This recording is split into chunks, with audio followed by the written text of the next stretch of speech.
नमस्कार, मैं हूं अजय शर्मा और आप देख रहे हैं जवाब देना पड़ेगा। आज के जवाब देना में बात करेंगे उत्तर प्रदेश की सियासत की। उत्तर प्रदेश की सियासत काफी दिलचस्प हो चली है। जैसे जैसे चुनाव नजदीक आ रहे हैं, लोकसभा चुनाव, उत्तर प्रदेश की सियासत बहुत ही दिलचस्प होती चली जा रही है। अभी कुछ समय पहले जयंत चौधरी की राष्ट्रीय लोकदल इंडिया गठबंधन में थी, लेकिन जैसे ही भारत रत्न मिला और उसके बाद उन्होंने कहा कि अब मैं किस मुंह से मना करूं, और वो चले गए एनडीए में। अब कांग्रेस को लेकर भी काफी अटकलें लगाई जा रही थी। पहले 27 सीटें, फिर 20 सीटें, फिर 17 सीटें, 3 सीटों को लेकर तनातनी चल रही थी। और सियासत की बात करें तो कभी कभी एक एक सीट पर सहमति ना बनने पर भी गठबंधन टूट जाया करते हैं। यह सियासत में होता आया है और हमने अक्सर देखा भी है, ऐसा होता है। लेकिन फाइनली अंत भला तो सब भला। जैसे कि एक पुरानी हिंदी फिल्मों में होता था हैप्पी एंडिंग, ऐसे ही कांग्रेस और सपा की हैप्पी एंडिंग हो गई और नए अध्याय की तरफ बढ़ गए। दोनों पार्टियां 17 सीटों पर सहमत हो गई हैं। 17 सीटों की सहमति पर भी अखिलेश यादव ने कहा कि 17 सीटों तक आने में बड़ी मेहनत करनी पड़ी, बड़ा सोचना पड़ा कि क्या करें। मुरादाबाद की सीट को लेकर काफी तनातनी थी। कभी 2009 में अजरुद्दीन ने कांग्रेस से चुनाव लड़ा था और वो सीट जीती थी, उसके बाद से वहां अकाल पड़ गया। अब मुरादाबाद की सीट को लेकर भी ये था कि किसके पास रहेगी, कांग्रेस लड़ेगी या फिर समाजवादी पार्टी लड़ेगी, इसको लेकर तनातनी थी। बहुत सा कुछ सीटें ऐसी हैं जिनको लेकर तनातनी रही, जैसे बिजनौर की सीट है या फिर कैराना की सीट है। कैराना पे अब इकरा हसन को उतार दिया गया है। इकरा हसन जो है समाजवादी पार्टी से उम्मीदवार होंगी, जो कि विदेश से एलएलएम की पढ़ाई कर आएंगी। ये इस तरह का सियासी समीकरण भी है। तो अब आखिरकार उत्तर प्रदेश की सियासत में दो लड़के एक साथ दिखाई देंगे, चुनाव लड़ेंगे, और यही चल रहा है। यानी कि अखिलेश यादव समाजवादी पार्टी राष्ट्रीय अध्यक्ष और राहुल गांधी, गांधी परिवार के अगुआ, ये अब चुनाव लड़ेंगे। अजय राय क्या करेंगे या अजय लल्लू क्या करेंगे या कौन किस सीट से चुनाव लड़ेगा, ये इस पे हम चर्चा करेंगे। और समाजवादी पार्टी को इतना वक्त क्यों लगा, जबकि हमने देखा जब भारत जोड़ो न्याय यात्रा बिहार में पहुंची तो तेजस्वी यादव ने खुले दिल से स्वागत किया, उनके सारथी बने। लेकिन जब इस यात्रा को उत्तर प्रदेश में पहुंचना था तो अखिलेश यादव पिक्चर से गायब हो गए, जबकि उन्होंने कहा था कि अमेठी के अंदर मैं स्वागत करूंगा। लेकिन वो कहां पहुंचे, वो सीटों के बंटवारे को, सीट शेयरिंग को लेकर पहुंच गए। इसी में बात करेंगे आज। दो हमारे साथ मेहमान जोड़ रहे हैं। समाजवादी पार्टी से सीट आशु अब्बासी रहेंगे हमारे साथ में। आप राजनीति करते हैं समाजवादी पार्टी की, और भारतीय जनता पार्टी की तरफ से अनिल गोयल साहब जुड़ेंगे। इन दोनों से चर्चा करेंगे। भारतीय जनता पार्टी से पूछेंगे वो क्या सोच रही है इसको लेकर और किस तरीके से देखती है इस सीट बंटवारे को लेकर, और उनको क्या संभावनाएं दिखाई दे रही हैं। सबसे पहले मैं सपा प्रवक्ता आशु अब्बासी से पूछना चाहता हूं। आशु अब्बासी जी, 17 सीटों पर सहमति बन गई, जिसमें गाजियाबाद की सीट भी आपने कांग्रेस पार्टी को दी है, और गाजियाबाद से आप आते हैं।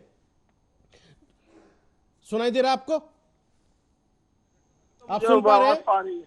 जी, मैं आवाज तो आ रही है, लेकिन लिंक तो भेजो मुझे। अच्छा, लिंक भेजें आपको? मैं पीसीआर से कहूंगा कोई लिंक भेज दें, लेकिन जो मैं सवाल आपसे पूछ रहा हूं उसका थोड़ा बताएं कि 17 सीटों पर चुनाव सहमति बन गई है, बाकी जगह आप समर्थन देंगे और चुनाव लड़वाएंगे समाजवादी पार्टी और गठबंधन को, जिसमें अपना दल कमेरावादी वो जुड़ा हुआ है, अनुप्रिया पटेल से अलग हटके जो बना है। तो क्या, कैसे चुनाव लड़वाएंगे? क्या अगर जो भी समाजवादी पार्टी का रहेगा कैंडिडेट एक्सेप्ट कर रहे हैं, समाजवादी पार्टी कांग्रेस के कैंडिडेट को चुनाव लड़ेगी, पूरा कार्यकर्ता जुटेगा, या फिर अपने ईगो में ही रहेंगे, सब इधर उधर भागते दिखाई देंगे, जैसे कि अभी हमने मेयर चुनाव में सिकंदर यादव को लेकर देखा गाजियाबाद में? सबसे पहले मैं आशु अब्बासी, समाजवादी पार्टी, आपका स्वागत, अभिनंदन, और सभी दर्शकों को नमस्कार, आदाब जी। समाजवादी पार्टी दिल से समाजवादी पार्टी कांग्रेस को लड़ाएगी, और जहां भी हमारा गठबंधन है और जिन जिन पार्टियों से गठबंधन हो रहा है, हम उन लोगों के साथ तन मन धन हर तरीके से उनके सहयोग करेंगे, के साथ लड़ेंगे। और पूर्ण बहुमत से अपने प्रत्याशी को हम जिताकर भेजेंगे। जी, पिछली बार भी आप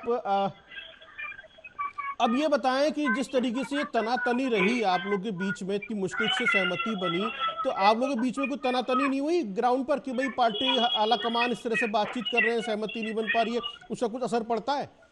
कोई असर नहीं पड़ेगा। हमारे जो राष्ट्रीय अध्यक्ष जी हैं, माननीय राहुल गांधी जी है, माननीय प्रियंका गांधी जी हैं, उनकी सहमति से जहाँ भी हमारे जो प्रत्याशी है गठबंधन के हैं, चाहे वो कांग्रेस के हैं, हमारे के कार्यकर्ता समाजवादी पार्टी का तन मन धन से ईमानदारी के साथ चुनाव लड़ाएगा और जीतकर सेहरा बांधेंगे अपने राष्ट्रीय अध्यक्ष जी को और राहुल गांधी जी को। मुरादाबाद की सीट को लेकर क्या सोचते हैं? जहाँ भी हमारी पार्टी का गठबंधन है, पहली बात तो वो है सबसे पहले। दूसरी बात, जब हमारा गठबंधन हो गया है, अगर कहीं कोई सीट है तो हम तो कांग्रेस के साथ हैं, या हमारा प्रत्याशी खड़ा है तो फिर हम उनके साथ हैं। यानी आप लोग तो सिर्फ चुनाव लड़वाने का काम करेंगे, बाकी जो आला कमान स्तर पे जो बातचीत चल रही थी, जो रणनीतिकार बातचीत कर रहे थे आप लोगों के, उनमें जो भी रहा वो ठीक है, अब सब ठीक हो गया, अब हम चुनाव लड़ेंगे, बस ये हो गया है ना? जी बिल्कुल बिल्कुल बिल्कुल। मैं अनिल गोयल साहब, सपा में और कांग्रेस में तो सहमति हो गई,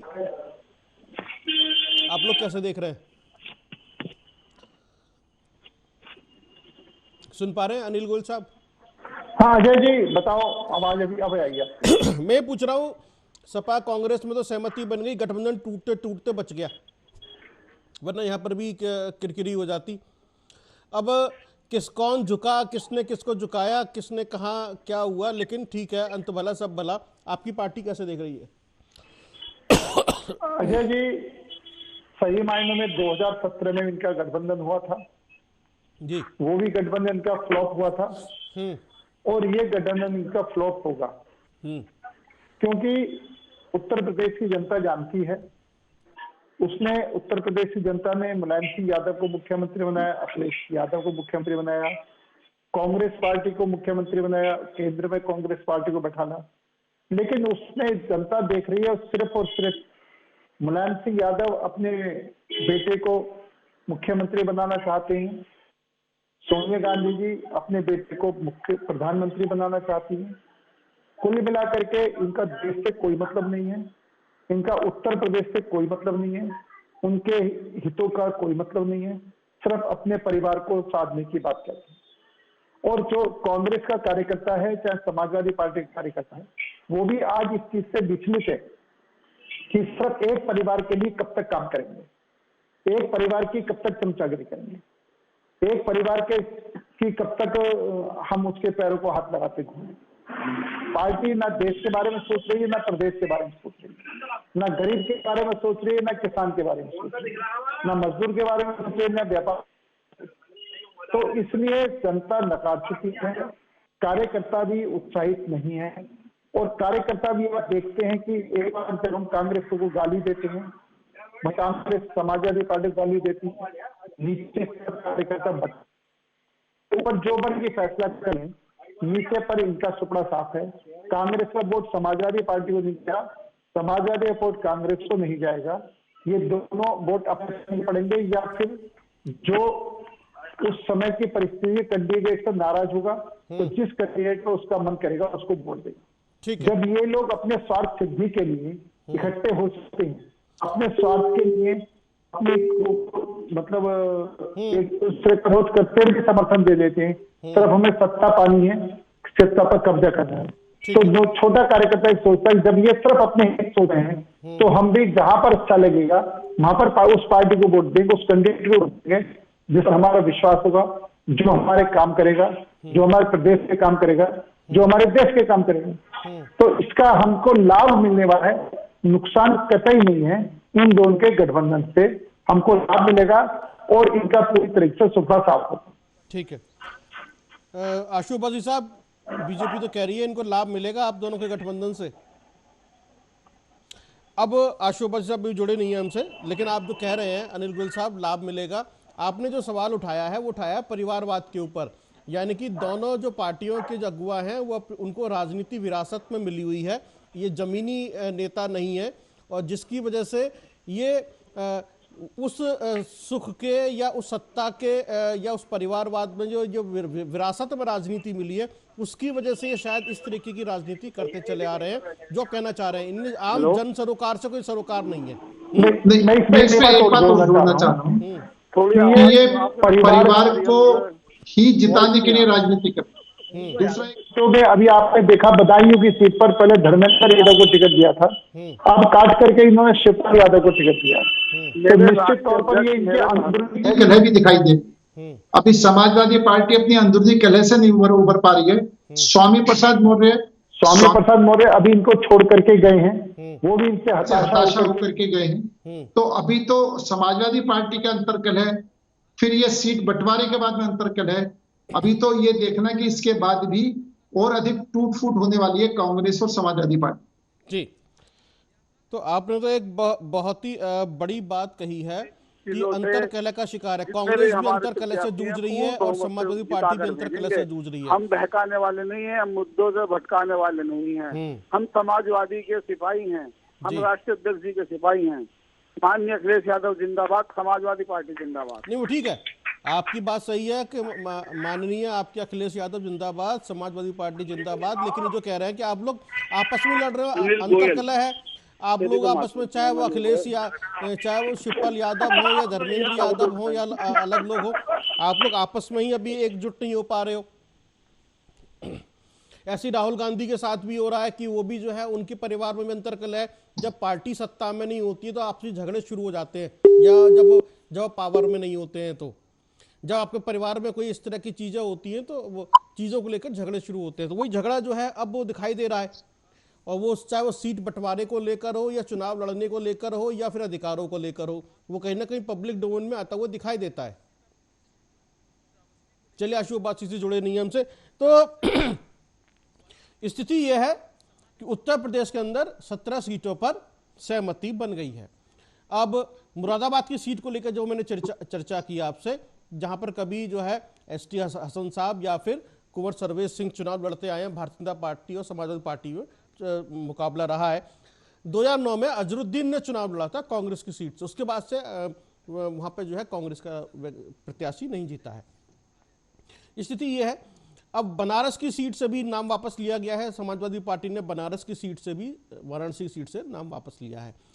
तो ये जो कश्मकश रही सीटों को लेकर, इसकी वजह क्या है? क्या कार्यकर्ताओं की कमी, या कार्यकर्ताओं में सामंजस्य की कमी, या फिर वोट बैंक एक दूसरे का आपस में ट्रांसफर हो जाने का डर, या फिर एक दूसरे को जो है कोई आगे ना निकल जाए उसका डर, या फिर अखिलेश यादव बड़े भाई की भूमिका में ही रहना चाहते थे और सर्वे सर्वा बने रहना चाहते थे, उन्होंने कांग्रेस पार्टी की किसी भी बात को चलने नहीं दिया।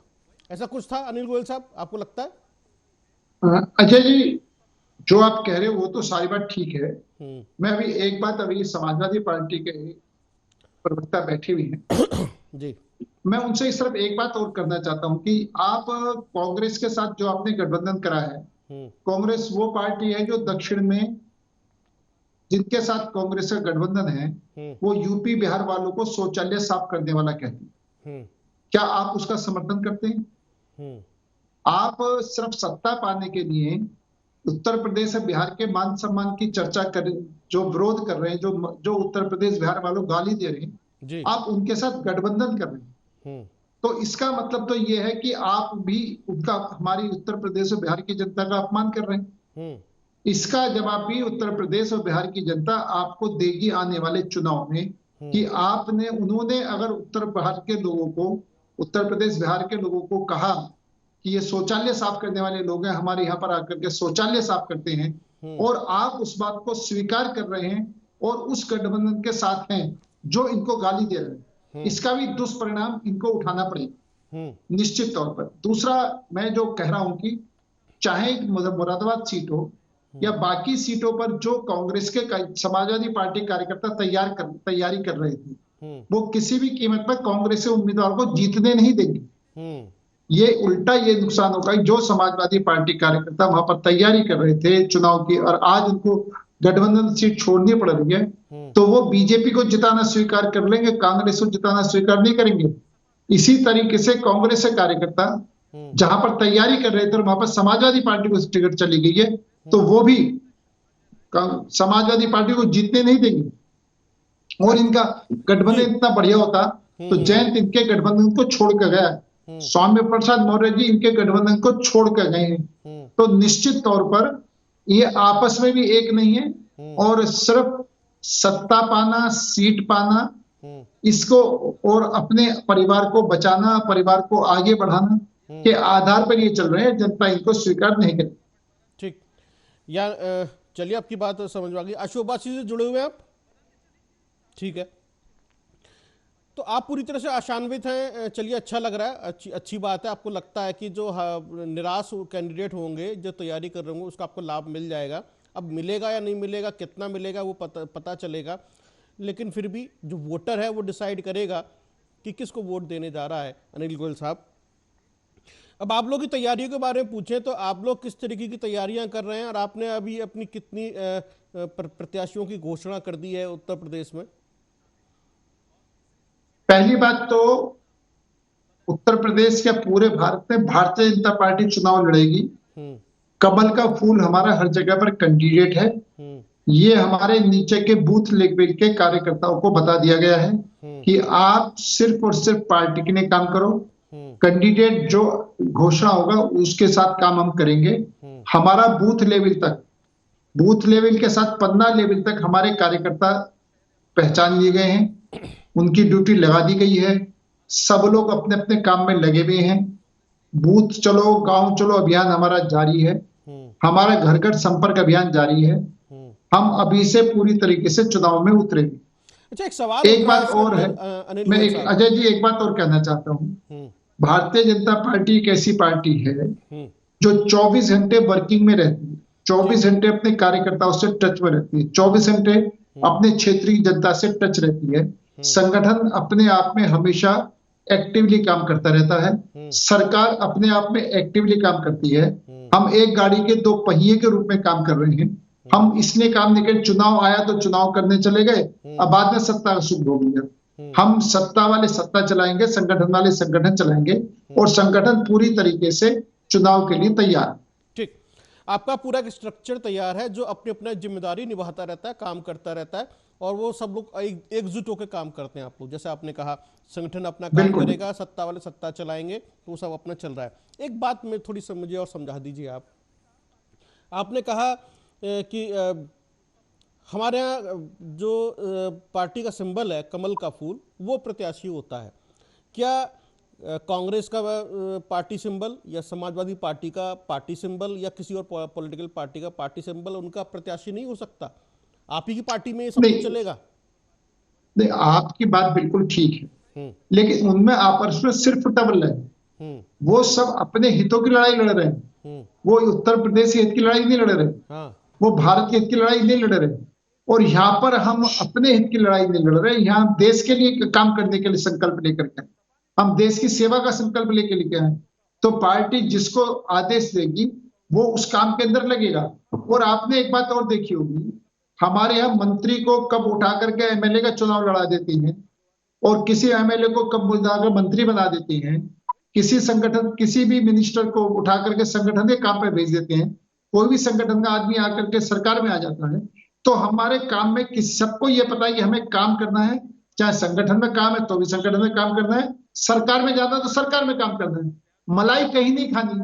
ये लोग मलाई ढूंढते हैं, हम काम के प्रति समर्पित है। इसलिए किसी के मन में ये लोभ लालच नहीं है कि मुझे मिनिस्टर बना दो, मुझे सांसद बना दो, मुझे विधायक बना दो, मुझे पार्टी की जिम्मेदारी। जिस संगठन जिसको जहां लगाता है वो सब कार्यकर्ता ईमानदारी से उस जगह पर अपना काम करते हैं और अच्छा रिजल्ट देते हैं। जी, जो मैं समझ पा रहा हूं, आप जो समझाना चाह रहे हैं हमारे दर्शकों को भारतीय जनता पार्टी के कार्यशैली के बारे में, कि पॉलिटिशियन बाद में है, पहले कार्यकर्ता है, और कार्यकर्ता को दायित्व दिया जाता है। इस बार तुम्हारा विधायक का दायित्व है, इस बार मंत्री का दायित्व है, इस बार तुम्हारा कैबिनेट मिनिस्टर का दायित्व है। अब तुम्हारा नहीं, अब तुम कैबिनेट मिनिस्टर के काबिल नहीं हो, या तुम्हारा ट्रांसफर जो है विधायक वाली पोस्ट पे किया जा रहा है, वहां का चुनाव लड़ लो, या फिर तुम एक काम करो, तुम संगठन में चले जाओ। अच्छा, तुम्हारा यहाँ पे भूमिका छूट, तुम वहां चले जाओ। यानी सब एक बराबर एक लेवल पर है, सबके सिर्फ दायित्वों का बंटवारा होता रहता है। बिल्कुल। चलिए, बिल्कुल अजय जी। यानी कि आपके यहाँ दायित्व होते हैं, पॉलिटिशियंस बाद में होते हैं और राजनीति बाद में आती है, पहले दायित्व दिए जाते हैं। जो जैसा दायित्व निभा सकता है वैसी उस कार्यकर्ता को दायित्व दे दिया जाता है। अब ये बताइए कि अगर ईमानदारी से दायित्व निभाता है जी, अब ये थोड़ा सा मैं और समझना चाह रहा हूं कि अब जैसे राष्ट्रीय लोकदल भी आपके यहाँ शामिल हो गया, इधर जो है किसान आंदोलन भी चल रहा है, जाट भी हैं, किसान भी हैं, सब कुछ भी है, तो राष्ट्रीय लोकदल से क्या फायदा होने वाला है आप लोगों को? नहीं, राष्ट्रीय लोकदल से पश्चिम उत्तर प्रदेश की राजनीति में खास तौर से हम कुछ सीटें जयंत जी को देंगे और उसके बदले में निश्चित तौर पर हमारा वोट उनको जाएगा और बाकी स्थानों पर, क्योंकि हमने चौधरी चरण सिंह जी को भी भारत रत्न दिया है, हमने स्वामीनाथन जी को भी भारत रत्न दिया है, हमने किसानों के लिए काम करे हैं, चाहे उनकी फसल के कितने रेट देना हो, एमएसपी के रेट बढ़ाने हो, चाहे अधिक खरीदारी करनी हो, चाहे नीम कोटी खाद का देना हो, चाहे पानी पहुंचाना हो, किसानों को फसल योजना बीमा देना हो, उनको स्वामी मतलब हर तरह की हमने सुविधा किसानों को, इसीलिए मैंने आपसे सवाल किसान पूछा। भारतीय जनता पार्टी से जुड़ा हुआ है और जयंत जी के जुड़ने से और अधिक मजबूती से किसान हमारे साथ जुड़ा हुआ है और इसका लाभ हमें भी मिलेगा और जयंत जी को मिलेगा, दोनों को मिलेगा। मैंने इसीलिए आपसे सवाल पूछा। आपने भारत रत्न दिया चौधरी चरण सिंह को और स्वामीनाथन जी को, जैन जी आपके यहाँ शामिल हो गए, इधर राकेश टिकैत ने हुंकार भर दी और कह दिया 21 तारीख को दिल्ली चलो और सिसौली से लेकर खतौली से लेकर गाजीपुर तक, गाजियाबाद तक सड़क के दूसरी तरफ जो ट्रैक्टर खड़ा कर देंगे। अगर अब ट्रैक्टर मार्च नहीं कर सकते, सड़क पर ट्रैक्टर खड़ा कर सकते हैं। और उन्होंने एक बात और कही है, टिकैत परिवार से एक व्यक्ति की कुर्बानी होगी और मैं कुर्बानी देने के लिए तैयार हूं। तो ये जो राकेश टिकैत वहां से हुंकार भर रहे हैं, पंचायत में बोल रहे हैं और जिस तरह कहा जमीन बचानी है तो कमर कस लो, और ये लड़ाई 7 साल चलेगी और 1 साल तक ये समझ लेना कि आपकी फसल हुई नहीं, 1 साल तक ये लड़ना पड़ेगा। तो आखिरकार जमीन बचाने की लड़ाई, अपने आप को बचाने की लड़ाई, और ये जो 7 साल तक ये चलेगा आजादी की लड़ाई, इसका नुकसान है ना। तो कहीं ना ये किसान जो है नाराज हो रहा है, इधर जयंत चौधरी आ गए जिनके पिता को आपने भारत रत्न दे दिया, इधर किसान नाराज हो गए, राकेश टिकैत ने बिगल फूंक दिया। तो ये क्या, इससे कहां आपको फायदा दिखाई दे रहा है? अजय जी, कुछ लोगों का काम राजनीति करना है, वो राजनीति करें।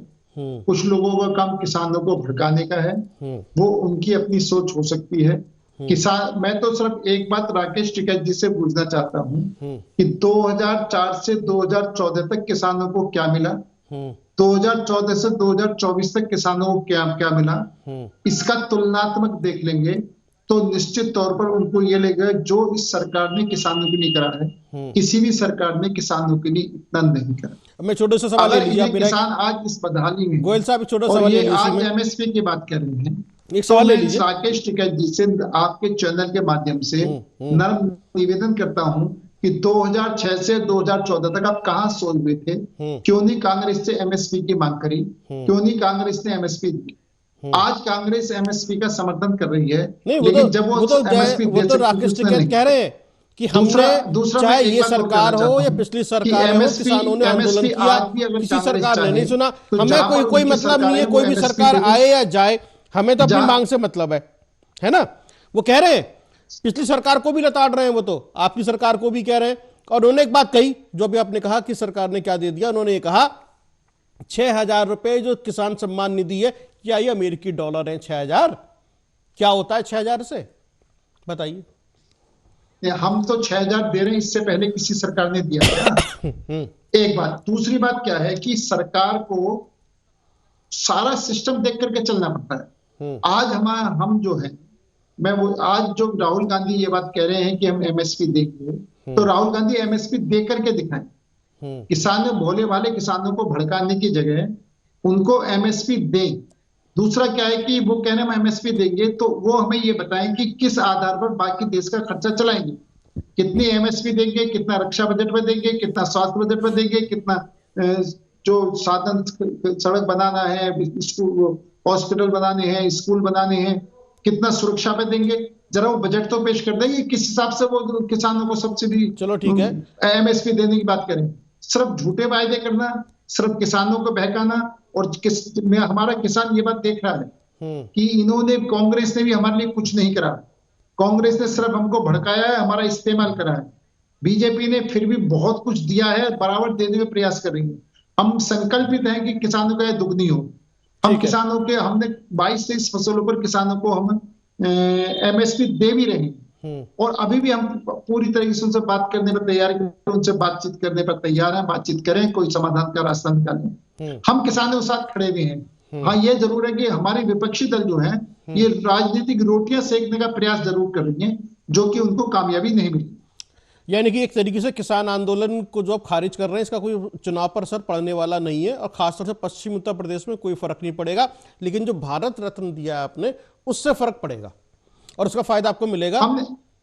हमने सम्मान दिया, भारत रत्न देना, जो ये काम और पार्टी कर सकती थी उन्होंने नहीं करा। हमने तो, चाहे स्वामीनाथन जी हो, चाहे चौधरी चरण सिंह जी हो, दोनों को सम्मान करा, दोनों किसान पुत्र, दोनों खेती के लिए उन्होंने काम करा है, दोनों को किसानों की खुशहाली के लिए काम करा है, और हमने दोनों को भारत रत्न देकर के पूरे देश के किसानों का सम्मान करा, पूरे देश के मजदूरों का सम्मान करा। तो हमने तो सम्मान करा है, जो और पार्टी कर सकती थी उन्होंने नहीं करा, हमने सम्मान करा है। वो सिर्फ घड़ियालू आंसू बहाते हैं, करते कुछ नहीं है, और हमने करके दिखाया। ठीक है, चलिए, तो ये जो है, अब कोई विवाद तो है नहीं उत्तर प्रदेश में सीटों की शेयरिंग को लेकर। बहन जी अपना चुनाव अकेले लड़ रही हैं, गठबंधन ने अपनी सीट शेयरिंग पे सहमति बनाई ली है आपके सामने। अब भारतीय जनता पार्टी का कमल का प्रत्याशी इन सबसे लड़ेगा और जीत हासिल करेगा, जैसा कि हर पार्टी कहती है हम जीत रहे हैं, हम जीत रहे हैं। लेकिन वोटर के मन में क्या है, वो किसको चुनने जा रहा है, वो किसको वोट डालेगा, यही लोकतंत्र की खूबसूरती है।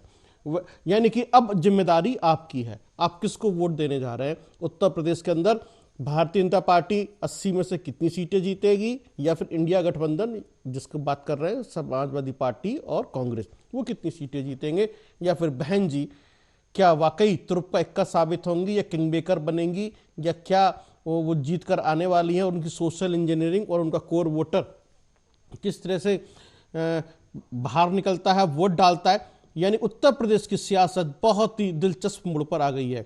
इधर स्वामी प्रसाद मौर्य ने अपनी पार्टी का बनाने का ऐलान कर दिया, और वहीं ओम प्रकाश राजभर जो पूर्वांचल से आते हैं अपना अलग दम भरते हुए दिखाई दे रहे हैं, और ओवैसी साहब भी वहां पहुंचेंगे जरूर ताल ठोकने के लिए, तो वो क्या खेल खिलाएंगे इसके अंदर। तो यानी कि सियासी महाभारत अब तैयार है। फिलहाल आज के जवाब देना पड़ेगा, मैं इतना ही। बहुत बहुत धन्यवाद, देखते रहिए आप आर्या न्यूज।